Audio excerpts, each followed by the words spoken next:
Hi, this is Bev here, Clarko Vision, and this is a contest entry for Metal Mickey.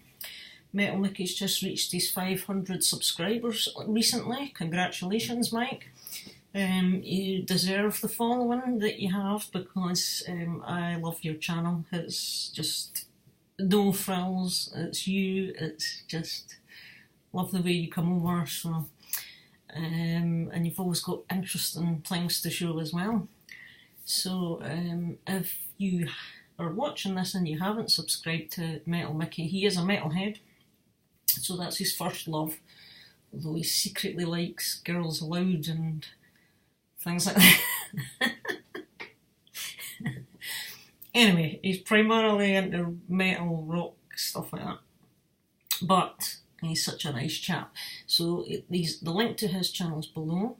Please go and subscribe if you've not done so already, because he's one of the VC's wonderful characters.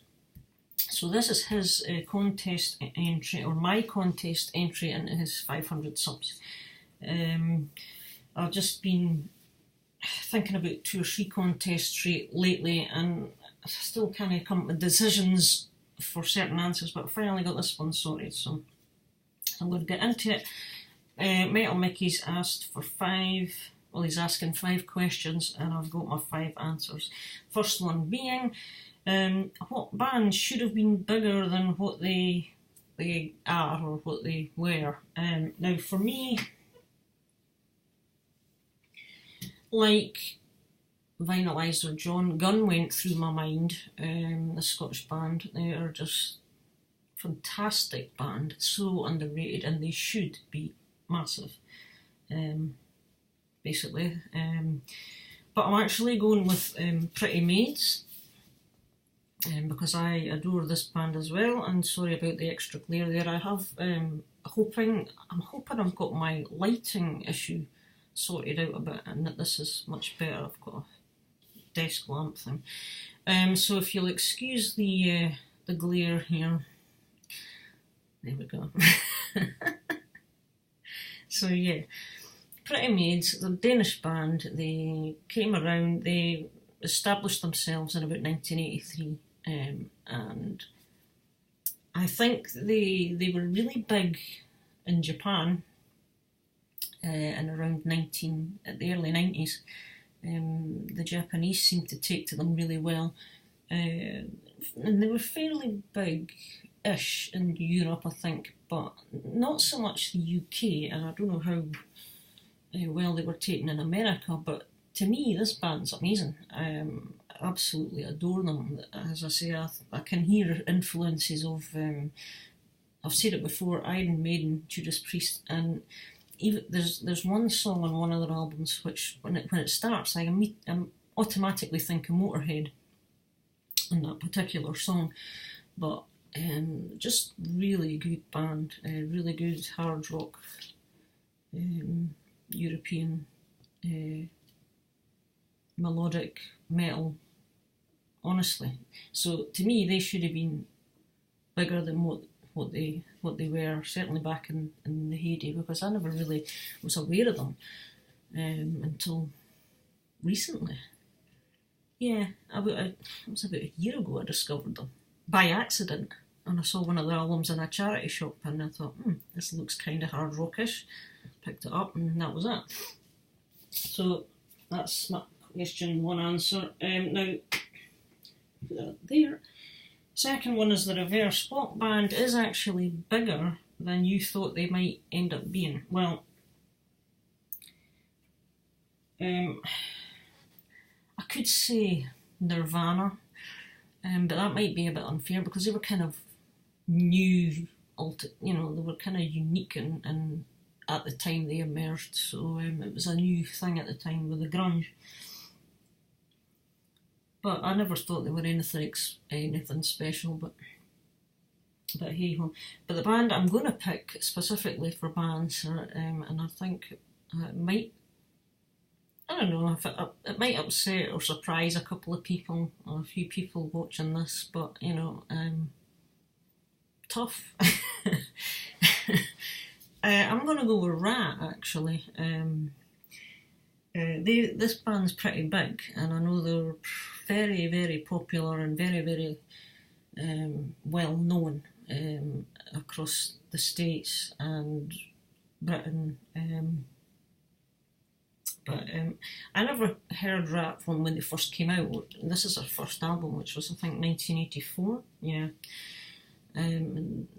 So they kind of started about then, but I never really heard of them or became aware of them until about 1988. But for some reason, I don't hate the band or anything, but they just don't seem to float my boat in the way some other bands do. And I never thought they were all that amazing. They haven't actually. Well, I haven't heard all of their stuff, but I've not heard any of their songs that I have heard that have actually wowed me in any particular way. And I thought that they're just another glammy sort of hair metal, as it was becoming called at this stage. But I always thought there were better bands out there. Personally, just my opinion, I prefer Great White.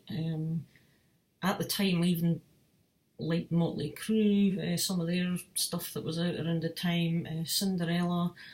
I always thought these bands were a lot. Poison even.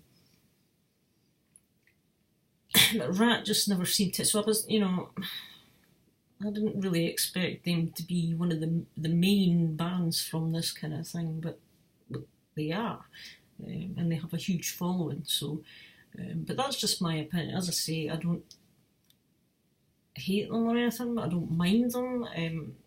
I quite like this album, but I wouldn't rush to put it on. There's so many other things I put on before I put this on, I think. But so yeah, that's my answer to number 2. Number 3 is Show an Album which holds some of the happiest memories for you and why. Now, I could have picked Def Leppard Hysteria right away, but you've probably seen that in loads of other videos of mine. And I also could have picked... Oh, here she's coming. I thought I could hear the souk. Hiya, souks. And I also could have picked... Is that nice? Oh, she's a wiggin. I also could have picked Europe's Out of This World, because that was kind of another one at the time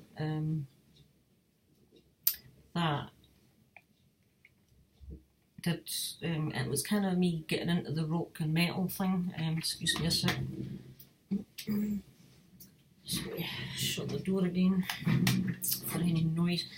But I specifically have chosen this, and it's the Friends, what we call the Friends tape, and it's a cassette. It's a teledisc cassette from 1982, and it's a compilation of sort of country and easy listening stuff. Now, it's actually my mum and dad's, because in 1982 I never had a bank account, obviously, so and this album holds such great memories, just good family memories of my early childhood. This tape was played many times in the car. It basically lived in the car, and especially when we went on summer holidays in the 80s. We very often went down to North Wales or to Southport or to Scarborough, Llandudno, all the kind of usual places, and you stayed in caravans and stuff. And this was, one of the main tapes that we would listen to in the car, and we'd all sing, and we got to know the songs so well. There's 13 songs on each side, so what's that? That's 26. And you've got Don Williams, I Believe in You, Anne Murray, You Needed Me, Charlie Rich, The Most Beautiful Girl on North, Billy Joe Spears, Blanket on the Ground, Dr. Hook, If Not You, Linda Ronstadt, Different Drum, Glenn Campbell, The Wichita Lineman, Emmylou Harris, Leaving Louisiana in the Broad Daylight, all this kind of stuff. And when I go back and hear these songs now, it always takes me back to those happy summer holidays, just good family time. So that's what I'm picking. It does hold a lot of great memories for me. It is what it is, and I guess it'll always be that way. So yeah, that's the Friends tape from Teledisc 1982.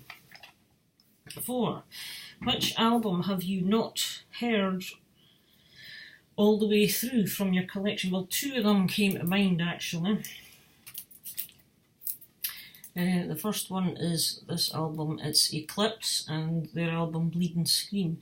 I was going through them, just scanning over them. I thought, oh yeah, that one.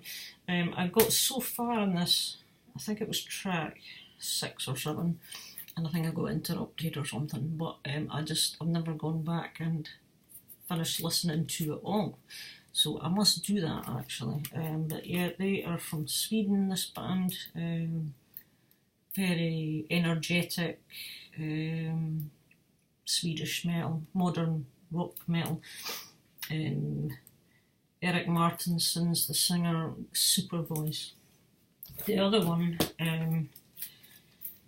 is Dream Theater, A Dramatic Turn of Events. I actually love that cover, it's so unusual. And the album title as well, you know, I mean, even the back cover's brilliant. So I started listening to this as well, and I don't know how far I've got in this, to be honest with you, so I'll probably start from the beginning again. But Dream Theater are a band I wanted to check out, but they're kind of one of these progressive bands,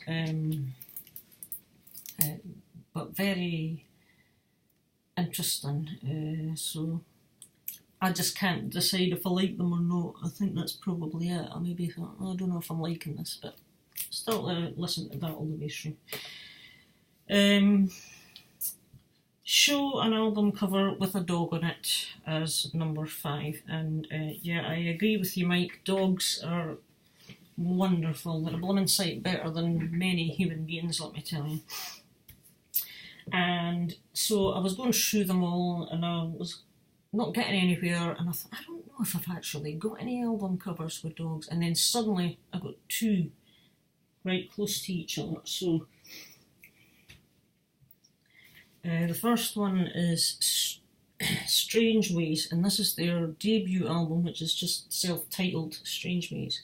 Here's the dog here. It looks kind of vicious or angry looking, actually, to be honest with you there. It is on a lead. There's the kind of chain. So that's dog number 1. And the other one is the Scorpions and Animal Magnetism. And here's Doggy here. I think it kind of looks like a bit like a Doberman there. So obviously it's on the back as well. So that is my 2 album covers with dogs. So that's that. As I say, get subscribing to Metal Mickey if you haven't, and well done again, Mike, for getting to 500 subs. I hope you keep doing what you're doing with your channel, because it's I love it. It's great to watch, and we'll call it a day at that for now. I'll see you all in another video, and bye bye.